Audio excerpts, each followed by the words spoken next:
बिस्मिल्लाहिर्रहमानिर्रहीम, अस्सलाम वालेकुम। बहुत ही क्रिस्पी क्रंची बेहतरीन आलू के पकौड़े तैयार करेंगे। इस तरीके से जब आप आलू के पकौड़े बनाएंगे तो ये काफ़ी देर तक क्रिस्पी रहेंगे। ना बेसन पतला होगा, ना पकौड़ों में एक्स्ट्रा ऑयल होगा, बल्कि बहुत ही मज़ेदार गोल्डन कलर के पकौड़े तैयार होंगे। तो चलिए जल्दी से बनाते हैं बेहतरीन आलू के पकौड़े। क्रिस्पी आलू के पकौड़े बनाने के लिए हमने बाउल में थोड़ा सा पानी लिया है। अब 1 चम्मच के बराबर हमने इसमें नमक डाल दिया। 2 बड़े साइज के हमने आलू लिए हैं। आलू को हम काट लेंगे। बहुत ज़्यादा पतले स्लाइसेस में हम आलू नहीं काटेंगे, बल्कि थोड़ी सी थिकनेस ज़्यादा रखेंगे। इस तरीके से जब आप आलू के पकोड़े बनाएंगे तो बहुत ही अच्छे मज़ेदार क्रिस्पी आपके पकोड़े तैयार होंगे। आलू को पानी में डिप करके हम थोड़ी देर के लिए रख देंगे। थोड़ा सा नमक का फ्लेवर आ जाता है आलू में, जो कि बहुत अच्छा लगता है। इसके बाद हमने 1 कप बेसन ले लिया है। बेसन को हमने छान लिया था।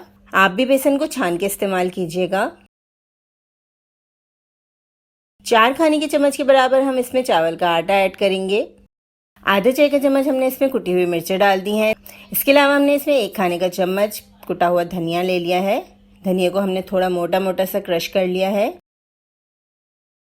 आधा चाय के चम्मच से थोड़ा सा कम हमने इसमें नमक ऐड किया। 1 चाय का चम्मच हमने इसमें साबुत जीरा डाला है। 1/4 टीस्पून के बराबर हमने इसमें हल्दी पाउडर लिया है। 1 चुटकी हम इसमें मीठा सोडा ऐड करेंगे। इसके अलावा हमें इसमें 1 चुटकी जर्दा फूड कलर ऐड करना है। तो बहुत ही अच्छे गोल्डन क्रिस्पी यहाँ पे पकौड़े तैयार हो रहे हैं। इस तरीके से जब आप पकौड़े बनाएंगे तो आपको इंशाल्लाह बहुत पसंद आएंगे। अब थोड़ा थोड़ा पानी ऐड करके हम इसे मिक्स करते जाएंगे। इस बैटर के लिए हमने 1 कप पानी का इस्तेमाल किया है। तो थोड़ा थोड़ा पानी ऐड करके हम इसे फेंटेंगे। अच्छी तरह इसको फेंटना बहुत ज़रूरी है।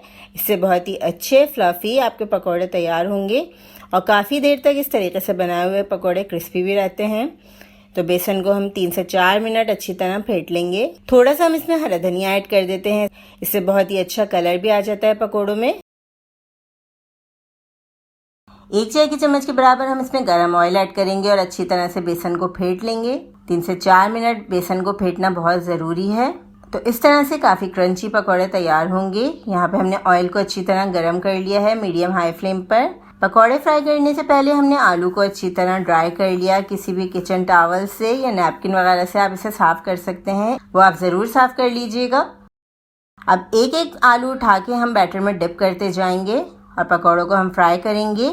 सारे आलू एक साथ बेसन में मत डालिएगा, क्योंकि इस तरीके से क्या होता है कि बेसन में आलू का जो पानी होता है वो आ जाता है और बेसन पतला हो जाता है। तो इस बात का ख्याल रखिएगा कि आपको एक एक आलू का पीस उठाना है, बैटर में डिप करना है और फिर उसको फ्राई करना है। तो इस तरह से आप देखिएगा कितने अच्छे बेहतरीन क्रिस्पी क्रंची पकौड़े तैयार होंगे। कलर भी इसका बहुत ही अच्छा आता है। पिसे हुए मसाले डाल के जब हम पकौड़े बनाते हैं तो उसकी अलग लुक होती है, और इस तरह से हमने जो साबित मसाले डाले हैं इस तरह से बहुत ही अच्छे मज़ेदार और देखने में भी बहुत अच्छे लगते हैं पकौड़े।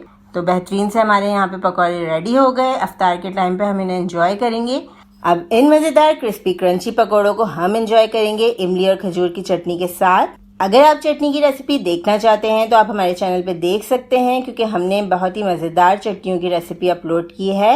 इसमें आलू बुखारे की चटनी मौजूद है। इसके अलावा हरी चटनी बनाई हमने और इमली खजूर की बहुत ही मज़ेदार चटनी भी है। इस रेसिपी को आपको ज़रूर बनाना है। हमें बताना है आपको रेसिपी कैसी लगी। वीडियो को लाइक करना, चैनल को सब्सक्राइब करना और वीडियो को शेयर करना बिल्कुल मत भूलिएगा। अल्लाह हाफ़िज़।